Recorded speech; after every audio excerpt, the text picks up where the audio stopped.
The Books Podcast, presented by Tim Hague. This episode was recorded in front of a live audience at the Dublin Castle pub in Camden. I ask you, gentlemen of the jury, is this the kind of book you'd like your wives and servants to read? Welcome to Books Podcast Live. I'm Tim Hague and I'm delighted to see you. Books Podcast has had many splendid authors and wonderful books, and I hope that you'll subscribe and listen to hear them.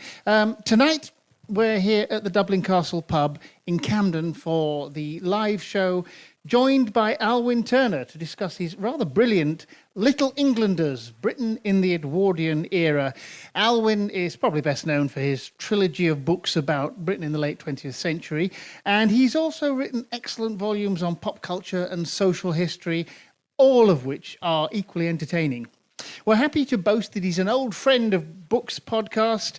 Alwyn, thank you for joining us. Thank you for having me again. From our perspective, we tend to see the Edwardian era as a sort of an interregnum, don't we, between the Victorians and the, frankly, horrible 20th century inaugurated by the First World War. But presumably the Edwardians didn't see it that way. How did they feel about the passing of the old Queen and the new century?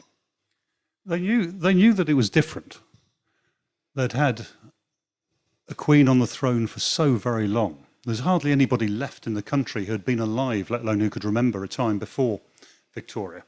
And she died in the first weeks of 1901, which was the start of the 20th century, as far as they were concerned, because they were much more literal and Christian about it than we were at the millennium. And so January 2001, the start of the new century, and then the old Queen dies.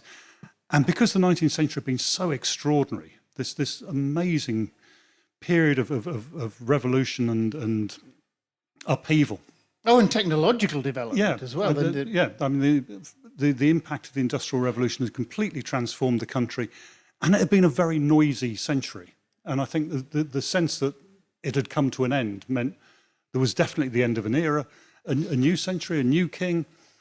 Things will be different. To be fair, in some way that they can't quite define. Edward VII died in 1910, not 1914. So technically, it should only have been but we tend to think of that as that era. Well, otherwise we haven't got anything to call the next bit. You know, I mean, it's one of the functions of having a monarch should be that they deal with the first 10 years of a century. You know, the Edwardian time. Otherwise, you end up with the noughties, which was frankly rubbish. You know, the Edwardian era definitely has a feel, and it does. It has to continue because it's not really shaped by Edward. Well, I was going to ask that. How different was Edward? Did he put a stamp on the time at all? Well, he does in the sense that everybody is very well aware of him. I mean, he was the longest-serving Prince of Wales we'd ever had at that stage. I mean, the current king exceeded that, but he'd been around for so long. He was so well known that he was broadly welcomed. People liked the idea of this slightly larger than life man who was associated with champagne and chorus girls. It seemed like a nice break from the buttoned up world of Victoria. We do find that there are a lot of sort of echoes. We're now in a time when we've had a very long-lived queen, and we've got a king now. I always think it's strange to have a king. It's like a children's picture book, isn't it? The king is going to the toilet. It just doesn't sound right. But that, in the same way, now, as it must have been for them, is because we had a queen for so very long that nobody knew what it was like to have a king. But so, there's an echo there, and we're going to come back to this as a regular theme in the next half hour, because there are echoes of all sorts of things that you think, well, that could have been now. Mm-hmm. But before we do, you bookend the narrative with two deaths and two killers. Mm-hmm. One of the deaths, obviously, Queen Victoria. The other one's Oscar Wilde. Why? How is he emblematic of that transition from Victorian to Edwardian? I think it's easy to forget just how big the Wilde scandal was and how much it completely transformed the country. I mean, this was a man at the absolute peak of success, 2 plays running on the West End simultaneously, and is then brought low within a few months of those plays opening. And he represents a version of the 19th century that ended because his disgrace was so great that everybody turns their back on him and on everything that he represents. The concept of art for art's sake and beauty, and this disappears very, very rapidly. And the writers who are big at the time, who are taken seriously, tend to be much more functional and utilitarian. Well, you suggest in your book that the one of the things that changes is the values somewhat change. Money becomes a much more important preoccupation, but in the sense of being a sort of public preoccupation. They always wanted money. Everybody always wants money, but it somehow became a sort of a conscious thing, and in a way, an accepted thing to be avaricious, to be desirous of accumulating. Yeah, and you got the rise of the City of London in a really big way. It becomes more important. The financial sector becomes more important than the industrial sector for the first time. People are investing at a level that they hadn't done before. It's a time when, again, I think because it's the end of the 19th century and there has been so much money generated. Part of this new era, people are aware at the beginning of it, is that this is going to be a time when you start to redistribute national income in a way that you haven't before. And it's not simply the avaricious side of it. It's also, this is the time when you get the creation of the welfare state. You get the introduction of pensions and national insurance, and the idea that all of that money that has been generated through industrialisation and through urbanisation, that's got to start filtering down to people. And there's a new sense of democracy about the time. You offer us a handful of vignettes of individuals who are highly entertaining. So I'm just going to say the word Violet Charlesworth and invite you to tell us about her. She's fab. Violet Charlesworth was an heiress. She was just coming up to her 25th birthday, and there was this terrible accident on the coastal road in North Wales when her car hit the sea wall, and she was thrown out of it and into the sea, and her body was never recovered. And it was a great tragedy because she was just about to come into this big inheritance at the age of 25 from a long dead fiancé that had left her this money. And it was a great shame. And then it was discovered that actually it didn't quite add up. The car wasn't very damaged. The two people in the back of the car completely unhurt. There's a lack of blood. There's a lack of damage to the sea wall that she supposedly hit. And the water's very shallow there. The idea that her body's not going to be... And then they discovered that actually she's probably done a runner. There is a story of a woman wearing a scarlet cloak getting on a train just down the road later that night. And then it's one of the great tabloid stories of the time. There are days and days of searches for women in crimson cloaks wandering the country. And she's eventually tracked down in Oban. She's found in a small hotel up there. And the whole thing was a fraud. She didn't have any inheritance at all. She had just been she'd been allowing the story to circulate in order to get lines of credit, and she owed tens of thousands of pounds to people because they'd all assumed that she's just about to come into some money on her 25th birthday, and she's a con woman. So she just fakes her own death? She gets nicked and fakes her death, gets caught, and while she's waiting to go to trial, she appears on the music hall stage because that's what people do at this point. If you've got a story to tell, then you get paid to go and tell it. I'm a celebrity, get me out of here, for the Edwardians. Yeah. She was a Another celebrity. Echo, yeah. And the word celebrity is around at the time, and she is described as being a celebrity. But she's famous for trying to defraud people. Huge numbers of people. I mean, there's city brokers who are stung, which nobody cares much about, but also her landlady and the person who looks after her dogs has unpaid wages, and it's all very sad. And she goes to jail. I mean, she gets a serious sentence. Somebody who doesn't go to jail, and we're going to spend a couple of minutes on him, Horatio Bottomley. Now, we all know the name. You've all heard the name Horatio Bottomley. I know almost nothing about him until I read your book, and I fell in love with him. He is fantastic. So, quick précis of Horatio Bottomley, your friend of mine. He would have worked great in today's society. Mm-hmm. He was orphaned at the age of 5, ran away from the orphanage at the age of 14, and sets himself up after a few years as a financier in the City of London. This is the late 19th century. There's a big gold rush in Australia, and he sets up companies that have land where gold is just about to be discovered, and just needs a bit more investment. And then the gold is never discovered, and it needs more money.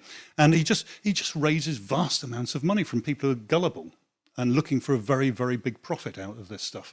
And it's reckoned about 3 million quid made its way into his 3 million his hands in Edwardian time. Yeah. So I mean, over the period of a decade, but it's still he's substantial. And then he decides he's going to become an MP, so he stands for the Liberal Party in Hackney South, where they love him because he's this East End kid who's made it really big and loves the fact that he's made it big. And he shares the new king's taste for champagne and chorus girls and racehorses, and loses vast amounts of money and sets up a newspaper that is deeply scurrilous, and runs protection didn't he buy rackets. The Sun? He did. He had a paper called The Sun. He Yeah. also had a paper called The Financial Times, but not that Sun and not that Financial Times. And he gets to be an MP, which is marvellous. Except the Liberal Party don't really like him, and so they all cold. Also, he gets to be an MP by, what do you say, he embraces his constituencies to the point of bribery. He spent a lot of money, gave away a lot of money to his constituents, and achieved a massive swing. I mean, he took a Tory seat with a bigger swing than anybody else in London. So far. Yeah, and he's just a rogue. He's a fantastic rogue. And in fact, he does go to jail, but after the court time of this book. It's not until the 1920s that it finally catches up with him and he gets nicked.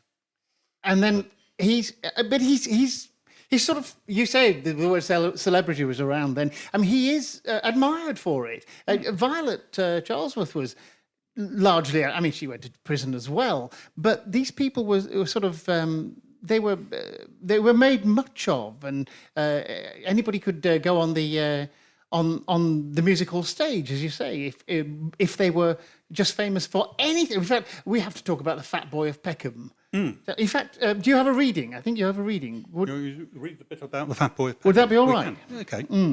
Fat Boy of Peckham is marvellous because he would have been perfect in the present day. The first report appeared in 1903. A boy from Peckham, South London, had just turned 5 years old and was growing at a remarkable rate. At nearly 4 feet tall, John Trundley already had a 42-inch waist and weighed 10 stone 4 pounds.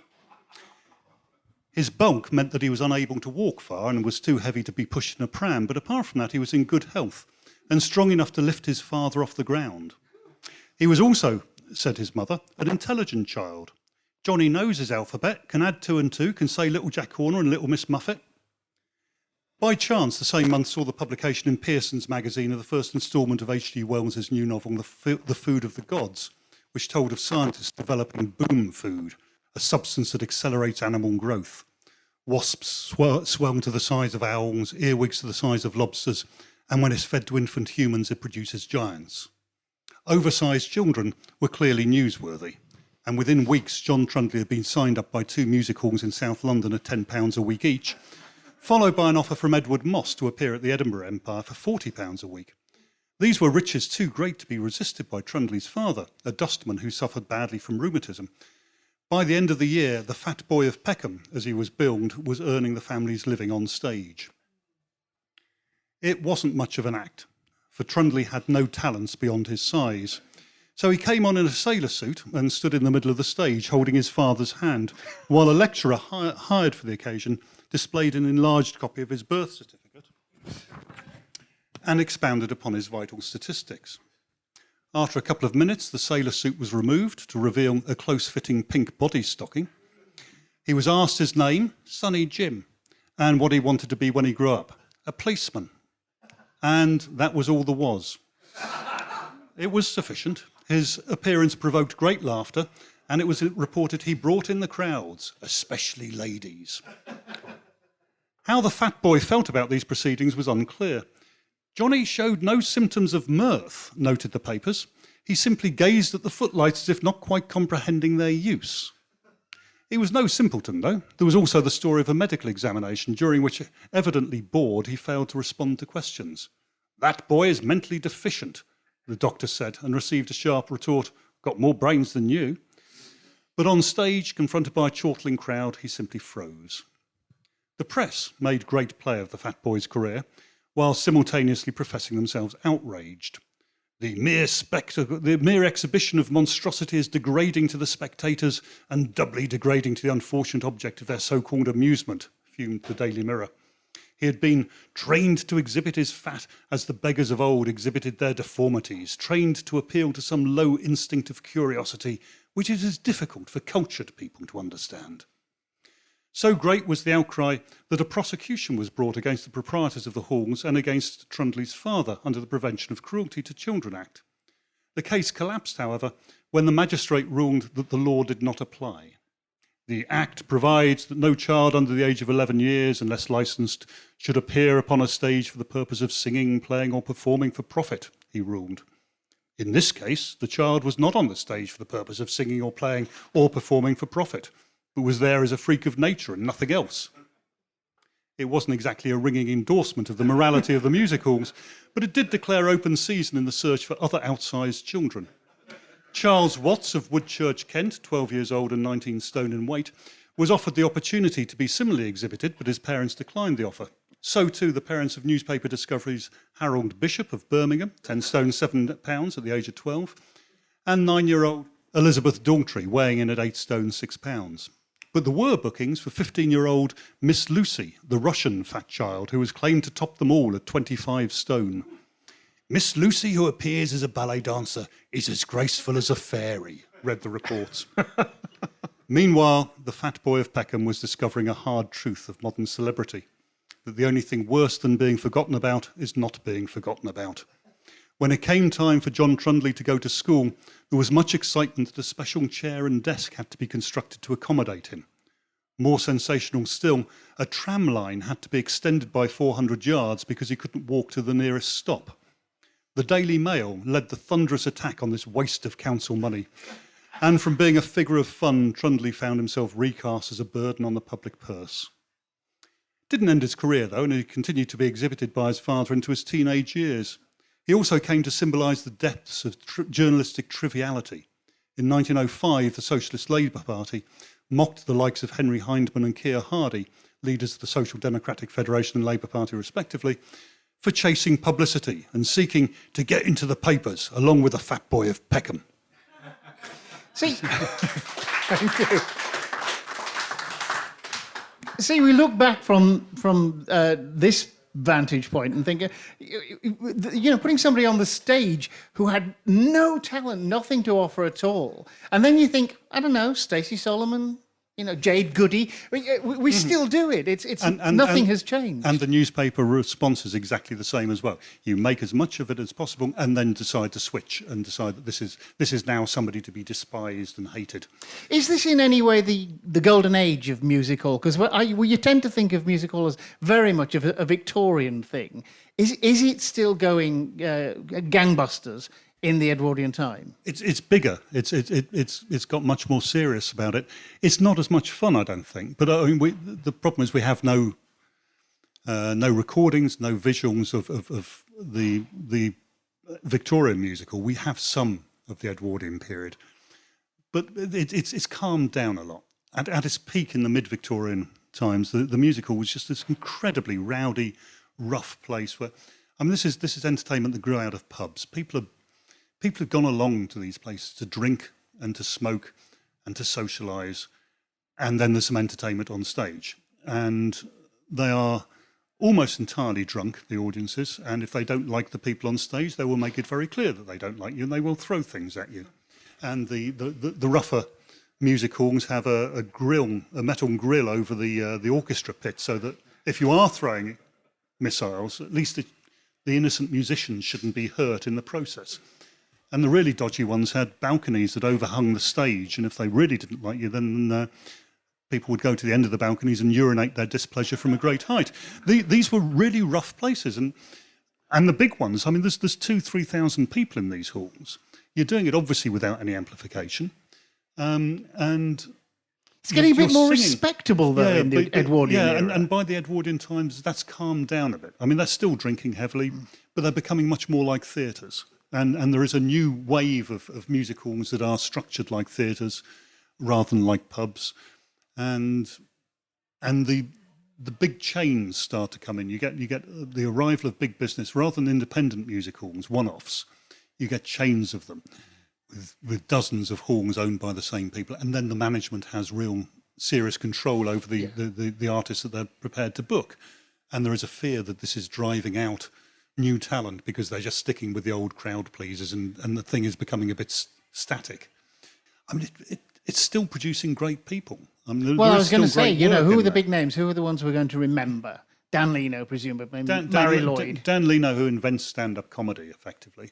Murray Lloyd, who is the closest that Britain ever had to Marilyn Monroe. I mean, just the extraordinary performer who's at her peak in this time and is not respectable, stays away from the respectability very heavily. Yeah, she was a powerful personality, wasn't she? Yeah, I mean, she's great. She's much loved by a working class audience because she is working class, and she doesn't change at that, despite the fact that she's earning vast amounts of money. She's giving most of it away. She dies not quite bankrupt, but not far off.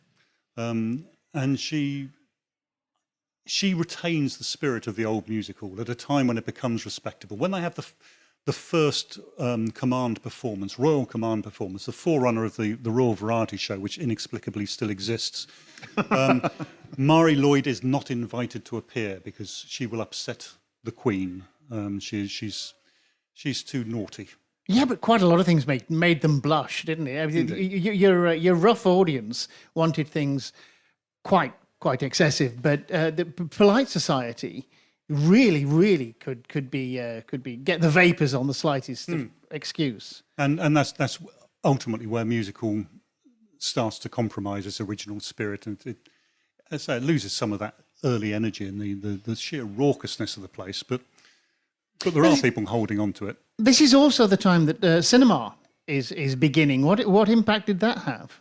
It's very popular. I mean, it's really difficult because virtually no film of British films have survived from this time. And there's a few bits, but very little. And so a lot of that is it's going through the newspapers of the time, the trade papers like Kinematograph Weekly, where they give you a synopsis of the plots of films that have long since been lost. And some of them you just think, it's a shame. There's a spate of films about anarchists. Anarchists are very fashionable for a short period. And the film The Anarchist's Mother-in-Law just strikes me as you want to see that one. You do. As perfect a British response to politics as you can imagine somehow. He blows her up, spoiler alert. But he blows up his mother-in-law with a bomb. When it's a sort of Wild West, you'd expect it to be pretty racy as well. But they opted for censorship voluntarily at the very outset. How did that happen? They got nervous that local councils had the right to license cinemas. And some councils started saying, well, if you show immoral films, we won't give you a license. And this is going to completely ruin distribution if you have hundreds of councils, all of them deciding for themselves. And so the film industry decides it ought to invent its own censorship body. At precisely the moment that there is a parliamentary inquiry into whether theatre censorship should be abolished, the cinema decides to adopt exactly the same model as the theatre, and indeed recruit people from the Lord Chamberlain's office who were responsible for censoring the theatre to get them into doing the same to the cinema. Probably a mistake because the Lord Chamberlain was still vetting scripts until, was it 60, 70? 68, I think. Was it 68, yeah. But it was... I mean, they start off, the censors say there are only two rules. There is no nudity on screen and no depiction of Jesus. Which kind of ruined the Nude Christ project, but it was, and then they very rapidly add a whole load of other rules as they go along, and it kind of builds very quickly into all the things that you're not allowed to do. You said earlier on it was a good time for serious art in Britain. I wonder if there was an element of insularity. You also cite, things that were going on the continent. You got Schoenberg in music. We didn't have a Schoenberg. We had Elgar. You've got Picasso and Braque painting. We had nothing like. And you've got Freud and Einstein. How far is it fair to accuse Britain of insularity? Oh, entirely. It was very deliberately trying to distance itself, and feeling that it's in a position to do so. I mean, the empire is vast. We don't have to take a lead from France. And well, it was an interesting attitude to foreigners in general, wasn't there? Yeah, but the French have always been suspect in British culture. Germany is becoming so because the German economy is just starting to overtake the British economy. It is seen as a major rival. A deep hatred of Russia and for being medieval and primitive. And yeah, I mean, but Orientals were all most, sinister. But mostly they're just all foreign. Is the point? I mean, there's when Lenin came and lived in London for a year or so, his wife wrote a book later about their time in London. He said the whole time they lived here, the landlady was convinced they were German, and they did nothing to disabuse her, because I mean, you're trying to hide from the Russian secret police. It's not a bad idea if people don't know who you are. But it's just that assumption that Germans, Russians, they're all much the same anyway, aren't they? I was ravished by a passage you've got about the fifth Russian, I'm going to forget what it was called, the Russian Congress in, 1908 or something? You've got Lenin and Stalin and all of those guys in a church in Hackney or somewhere. Which it's like something out of a John Buchan novel or something like that. How did that possibly come about that the revolutionaries are all huddled in a church having their meeting, their fifth Congress? It's because nobody else would have them. I mean, obviously they can't. You mean in Europe? Yeah, obviously you can't meet in Russia. I mean, but they were supposed to be meeting in Copenhagen, and the Danish authorities refused them permission, or rather said that if they did, then they'd arrest them and hand them over to the Russians.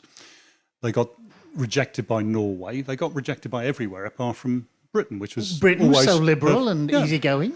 Well, yeah, it's always been perfectly open to people to come and be dissidents, and it's where Karl Marx wrote his great works. There's a tradition there, but it is odd that it's this obscure little Congregationalist church in Hackney with Russian revolutionaries sidling in with newspapers hiding their face so they don't get photographed. And even then, they're coming in the morning, aren't they, to avoid being clocked by the police? Apart from Sundays, where they have to do it overnight because they have to get out in time for divine service on the Sunday morning. Fair enough. Yeah, but this is a big moment. This is Lenin and Trotsky as the heads of the Bolshevik and the Menshevik factions deciding who's going to control this and what the future is going to be for the party. And they're doing it in Hackney. But at the same time, you've got all these novels and films, all this anarchist panic. The notion that the country's going to be overtaken with men with those round bombs and a fuse on the top from the cartoons. You've got your Sax Roma's Fu Manchu sinister Chinaman, and mixed up with Japanese because we really didn't know the difference. So, it's the same as the Russians and the Germans. You can't tell the difference between the Chinese and the Japanese. There's a strong apprehension of your foreigner at the same time that we're allowing crazy revolutionaries who are indeed going to convulse the world. Yeah, I don't think anybody expected this to happen. It was assumed that this is just a weird little sect that really don't mean anything. But political Salvation Army. Yeah. So yes, it's just a very odd little episode where, as you say, the streets of East London are awash with Russian revolutionaries. There was a political convulsion in the middle of this period in 1906 when the Liberals won a landslide. And why did that happen? The Tories had been so dominant. Why did it happen? And then what were the consequences? What did that mean to the country? I mean, it's difficult to put yourself back in these times. You've got a Conservative government that's been in office for too long and has run out of ideas. and run out of the will to govern, and is tearing itself apart in splits over how you approach world trade. I mean, it's a very different time. They go down to this humiliating landslide victory of the Liberal Party in 1906, which is genuinely significant in a way that changes of government often aren't. But that Liberal government that comes in, which is led by Campbell Bannerman and then by Asquith, and has Lloyd George as one of the main driving forces. This is the party that invents the welfare state. People have been talking about introducing pensions for years and years, and finally this is the government that does it. And they introduce national insurance. And all of that is trying to catch up with Germany again. I mean, Germany is looming very large at this point. It has a benefit system that is way in advance of anybody else. And Britain is trying to keep up with this, and knowing that something has to happen. Was there a sense of doom, overhanging doom? Did the British expect to be fighting Germany in the foreseeable future? Yes. There's a vast amount of invasion novels that are published around this time, and it tends to focus on we are going to war with Germany. And the newspapers keep on talking about the possibility that a war is going to come. There is an absolute assumption that Britain will beat Germany in a war, but there is still this sense that it's going to happen, yeah. And it's mostly seen in the fiction, I think. The stuff that is really popular is pushing this message that this society is not quite as stable and the country is not quite as secure as it might be. Not as secure, but is it possible to make a guess at how the nation would have gone on if the Great War had been able to be avoided? I mean, can we sort of see that golden summer of Edwardianism pressing on, or did something need to come in to smash it to pieces? It would have gone very badly wrong had the war not broken out, because the other thing that is building in those last few years before the war is the potential for a civil war in Ireland. At this stage, the issue is home rule, which is a kind of devolution. It's not independence. But even that is sufficient to scare the Protestant population in the north. That they do not wish to be ruled by a Catholic government in Dublin. And they start arming themselves. I mean, the Ulster Volunteer Force is formed, and it rapidly acquires around 100,000 men who are ready to fight, and to fight essentially the British government. That's a serious army. Yeah, and then a rival faction starts, who start importing weapons as well. And we are clearly headed towards a civil war here, because the Ulster forces are not going to accept any form of home rule at all. And the Home Rule Bill takes years to get through Parliament, but it is finally passed within a couple of days of the First World War breaking out. And it is then put on hold. It's not going to be implemented because we are at war. But if the war hadn't broken out, that Home Rule there would have been an attempt to implement it with two massive armed forces prepared to fight, and the British Army not prepared to fight. The officer class of the British Army had sympathies with the Ulstermen. They were not going to get involved in this, and they had made it very clear that they weren't going to fight. Serious crisis then, if your army won't do as it's told. A serious civil war. It would have been much worse than the reality that happens after the First World War, with the War of Independence and then the Civil War that follows that. It would have been on a much, much bigger scale than that. Can I ask you, what do you admire about the Edwardian era? I mean, what would you bring back if you were allowed to wave a magic wand? What's the most desirable, the most exciting aspects of it? The stuff that I really liked, which before I started doing this, one of the reasons I was interested in the period is it has the music hall, which I love, and it has the best fiction of the time. I mean, the fiction of the time is the best I know. It's Arthur Conan Doyle and John Buchan. These people I love. And it's a time when writers are doing perfectly intelligent work expecting a mass audience. It's before the kind of separation that modernism brings, where there is now going to be a high culture that is inaccessible to people. Literary fiction and genre. Yeah. And at this stage, you've still got H.G. Wells writing very intelligent novels and expecting to get massive readership as a result. And that seems to be a good time. You cover an amazing variety of these fascinating vignettes in the book, and I found it completely entertaining. So thank you very much. Thank you. That's Alwyn Turner, Little Englanders, Britain in the Edwardian Era, from Profile Books. It's £25, and please do subscribe now to Books Podcast on your favourite player to hear this and all the other interviews we've got. Alwyn Turner, thank you very much indeed. Thank you.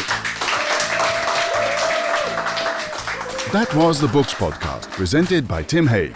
Email Tim on tim@bookspodcast.com, Twitter @bookspodcast, and Facebook @bookspodcasttim.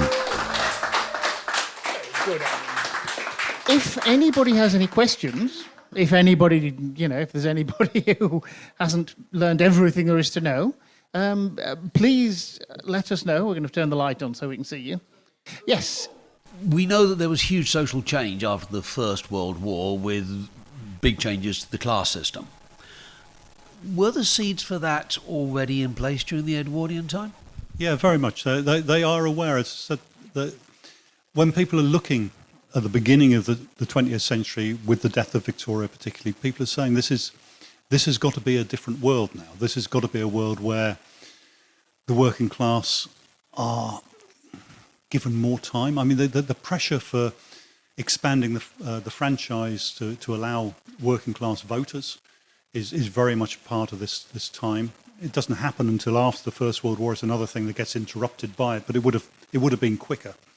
And it is, yes, it's a time when people are becoming aware, and the Daily Mail revolutionises the concept of newspapers. I mean, the Daily Mail, founded in the 1890s, very rapidly becomes the first paper with 1 million circulation, and it starts the idea that newspapers should be reflecting their readership and expressing their opinions in order to put pressure on those in power, rather than the old top-down model of the Times and the Telegraph, which was about telling their readers what had been happening in Parliament. I mean, the Daily Mail does not have room for 8,000-word reports from yesterday in Parliament, or what the great and the good are doing. There's more interest in ordinary people. That refocus is quite a big deal. And even with the politicians, I mean, Lloyd George, most obviously, as this person who comes from nowhere and becomes Chancellor of the Exchequer, and the most important Chancellor of the Exchequer in British history. But even Asquith is talked about at the time as he's the first Prime Minister who doesn't have a country house. I mean, this is a weird world of democracy we now have, where even people without a country house can get to be Prime Minister. Because, of course, it's they exciting. weren't paid. MPs weren't paid in those days. Comes in about 1911, I think. They first get paid, yeah. Under pressure from the Labour Party, which is still small at this point, but is growing. And the existence of the Labour Party does make a huge difference as well, because it puts pressure on the Liberals to move further to the left in order to cover that flank. Hi, I've read and been through your series of books to this point. What's the next one? How do we get from the Edwardians? I'm kind of hoping we bypass the First World War, because I hear it too often. What happens next? The next book is Britain Between the Wars. Yes. Shell-shocked, Britain Between the Wars. I've written all the important bits of it already. Jeff the Talking Mongoose from the Isle of Man is already written up. The important things are dealt with. The great spate of sightings of the Loch Ness Monster. This is the exciting times between the wars. Thank you very much for coming. Thank you, Alwyn.